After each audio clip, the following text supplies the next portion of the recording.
Hi hello friends, welcome back to my channel. ఇప్పుడు వచ్చేసరికి నేనైతే ఒక కర్రీ అయితే ప్రిపేర్ చేసి చూపిస్తున్నానండి. చూడండి, సింపుల్గా మనమైతే ఎప్పుడన్నా చికెన్ అయినా మటన్ అయినా తెచ్చుకొని వండుకున్నప్పుడు నైట్ టైంలో అయితే సరిపోకుండా ఉంటుంది కదండి. ఆ టైంలో ఈ విధంగా ప్రిపేర్ చేయండి, టేస్ట్ మాత్రం అదే టేస్ట్ ఉంటుంది అనమాట.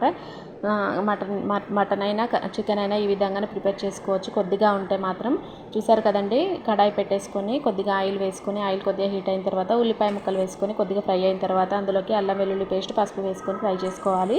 తర్వాత చిన్నగా ఒక 2 మీడియం సైజ్ టమాటాలను అయితే చిన్న ముక్కలుగా కట్ చేసుకొని వేసుకున్నాను. అవి కొద్దిగా ఉడికిన తర్వాత అయితే ఉప్పు కారం వేసుకోవాలి. కొద్దిగా కర్రీని చూసుకొని లిమిట్గా వేసుకోవాలండి ఉప్పు కారం అనేది, ఎందుకంటే కర్రీలో ఉంటుంది కాబట్టి. చూసారు కదండి, నాకైతే ఈ కర్రీ మిగిలిందనమాట. ఇప్పుడైతే ఈ కర్రీని వేసుకున్న తర్వాత అదే బౌల్లో కొన్ని వాటర్ పోసాను అనమాట. వాటర్ అయితే సూప్ కావాలనుకుంటే వాటర్ వేసుకోవచ్చు. చూసారు కదండి, ఇప్పుడు ధనియాల పొడి వేసుకొని కొద్దిగా ఉడికించుకోవాలి. అంతే అండి కర్రీ.